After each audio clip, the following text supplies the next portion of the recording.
kesempatan kali ini saya ingin memberikan sedikit edukasi untuk meningkatkan pengetahuan atau memberikan pengetahuan kepada masyarakat umum, terutama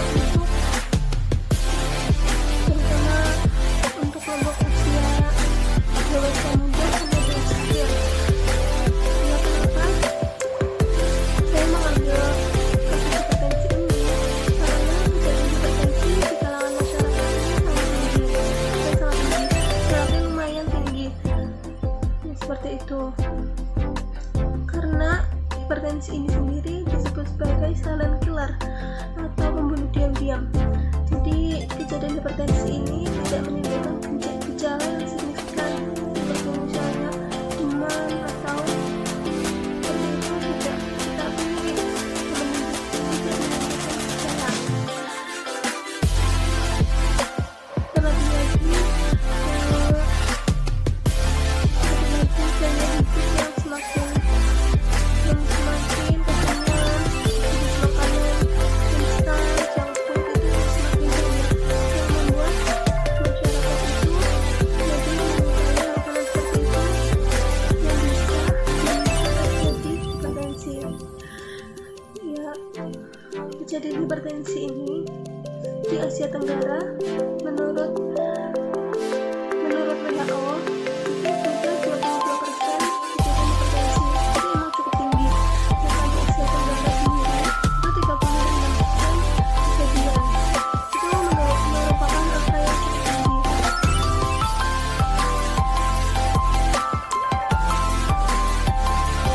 Jadi hipertensi itu sendiri merupakan gangguan pada sistem peredaran darah, di mana tekanan darah tinggi itu mencapai 140/90 atau di atas 120/80. Ya, jadi di sini saya ada sedikit scrapbooks ini yang membahas mengenai hipertensi. Jadi di sini tuh ada pengertiannya itu yaitu hipertensi adalah gangguan pada sistem peredaran darah seperti yang tadi saya jelaskan itu, yang menyebabkan kenaikan tekanan darah. Dan dinyatakan hipertensi apabila tekanan darah itu lebih dari 140/90. Hipertensi itu dapat memicu terjadinya penyakit lain atau dapat memicu komplikasi penyakit lain seperti misalnya dislipidemia, gagal ginjal, stroke, dan lain-lain. Kemudian di sini ada klasifikasi tekanan darah. Di sini itu membahas mengenai klasifikasi tekanan darah seperti angka normal itu kurang dari 120/mm, 120/80 mmHg. Jadi kalau yang di atas ini merupakan sistolik, sedangkan yang di bawah, angka yang di bawah itu, yang pernya itu sebagai tekanan diastolik. Jadi kemudian hipertensi itu 120/139. 120 sampai 139 ini yang merupakan sistoliknya, sedangkan diastoliknya itu 80 sampai 89.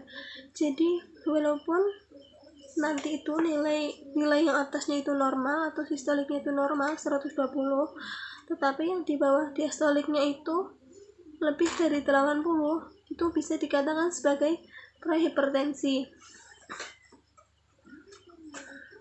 Kemudian penyebab hipertensi itu ada dua, yang hipertensi primer dan sekunder. Jadi hipertensi primer itu seperti faktor keturunan, penyebab dari keturunan, misal dari orang tua atau nenek kita dulu itu ada yang mempunyai hipertensi, jadi kita itu beresiko terkena hipertensi juga. Kemudian stres, kemudian obesitas juga bisa menyebabkan hipertensi. Kemudian hipertensi penyebab secara sekunder itu, hipertensi umumnya disebabkan oleh penyakit lain atau perubahan pada kondisi kesehatan, misalnya penyakit ginjal dan gangguan endokrin. Tekanan darah pasien akan kembali normal jika penyakit tersebut sudah disembuhkan. Jadi selama penyakit tersebut itu belum disembuhkan, kita itu masih bisa berisiko terkena hipertensi. Nah, jadi itu penting sekali kita itu menjaga kesehatan kita. Ya, seperti itu, misal dari pola makan atau apapun. Kemudian faktor risiko. Faktor risiko yang pertama itu pada pasien obesitas atau berat badan berlebih tapi yang berlebihan seperti itu. Kemudian stres, misal kita terlalu banyak pikiran, kita itu tidak mengungkapkan kepada orang lain, itu kita akan menimbulkan stres, malah stres sendiri gitu kan. Terus sini ada kurangnya aktivitas fisik. Nah, kurangnya aktivitas fisik ini berkaitan dengan kejadian obesitas. Kemudian selanjutnya ini ada karena seiring bertambahnya usia. Nah, mungkin kita itu sering mendengar ya kalau hipertensi itu hanya diderita pada orang-orang yang sudah lanjut usia atau yang usianya itu sudah 50 ke atas. Nah, sebenarnya hipertensi itu tidak hanya menyerang pada usia lansia, tetapi pada usia 20-an itu pun bisa berisiko, apalagi kalau kita itu memiliki keturunan hipertensi. Terus ditambah dengan pola hidup kita yang tidak baik. Nah, seperti itu. Kemudian riwayat keluarga. Nah, seperti itu ya, yang riwayat keturunan. Kalau yang keturunan itu memang beresiko nanti keturunan ke bawahnya itu bisa terkena hipertensi. Kemudian karena kebiasaan merokok juga bisa menyebabkan tekanan darah tinggi.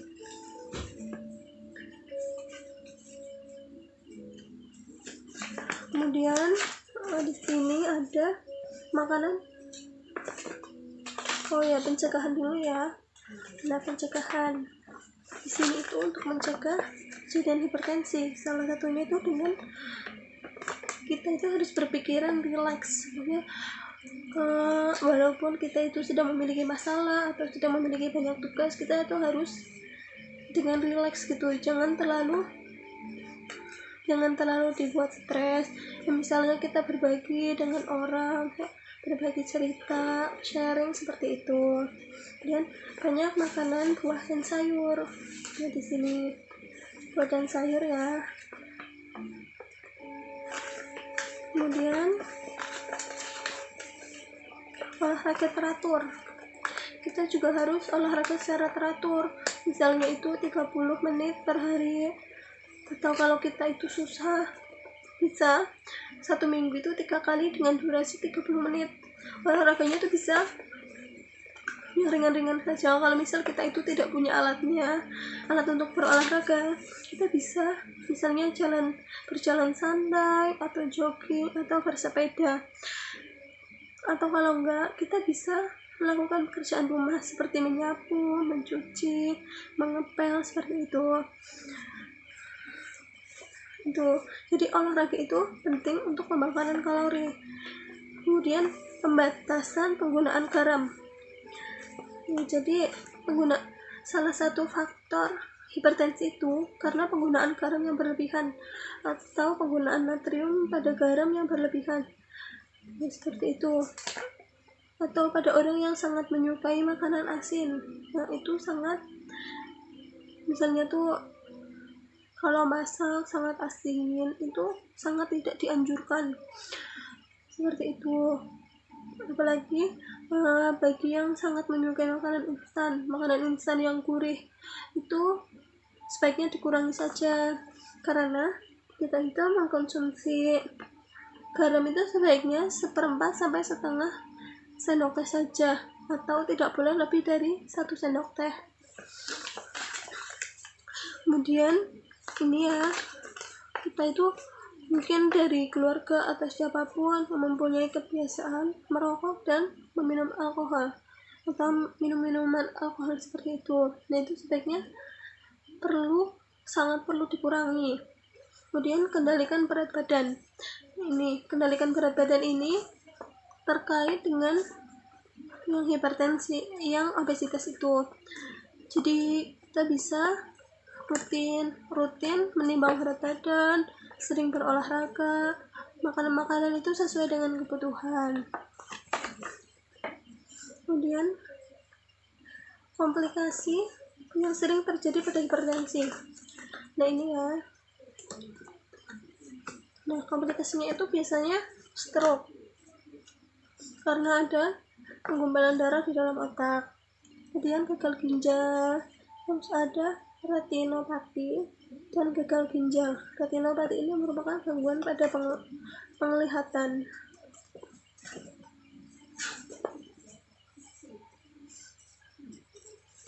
Kemudian makanan yang harus dihindari.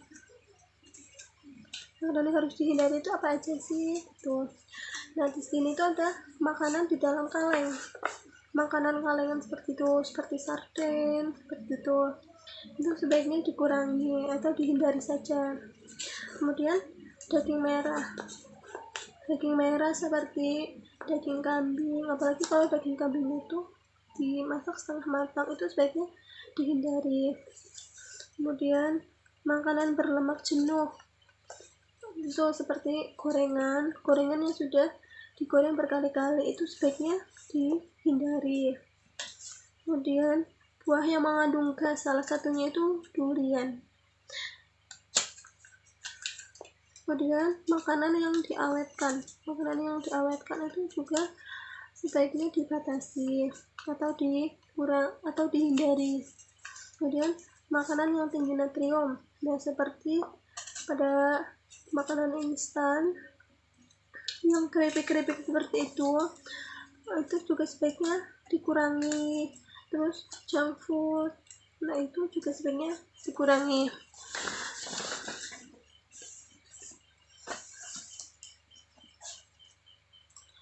Kemudian untuk makanan yang dianjurkan atau yang diperbolehkan, itu seperti nasi, singkong, ubi, kemudian buah-buahan, sayur-sayuran, seperti itu.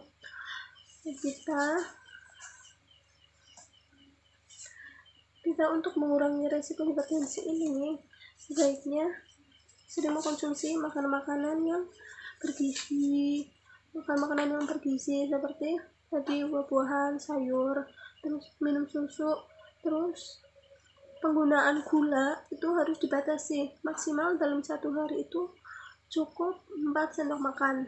Terus penggunaan garam dapur itu dalam satu hari cukup, tidak boleh lebih dari 1 sendok teh. Nah, kalau kita takut makanan kita hambar, tidak perlu khawatir, karena bisa dibantu menggunakan penggunaan bumbunya. Penggunaan bumbu itu seperti bawang putih, bawang merah, itu kan merupakan bumbu yang segar, itu bisa ditambah, jadi makanan kita itu bisa lebih beraroma, jadi rasanya itu tidak terlalu hambar. Kemudian makan makanan itu juga bisa ditumis. Kenapa ditumis? Kalau makanan ditumis itu bisa meningkatkan rasa, seperti itu. Terus gula yang kita gunakan itu boleh kita gunakan misalnya, tapi itu untuk bumbu, misalnya untuk tambahan bumbu, seperti itu.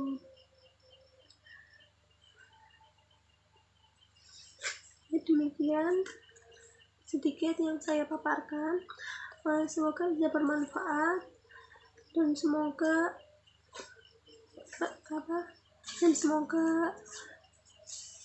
pengetahuan masyarakat bisa bertambah dengan adanya edukasi singkat ini. Seperti itu, saya kurang lebihnya saya mohon maaf. Assalamualaikum warahmatullahi wabarakatuh.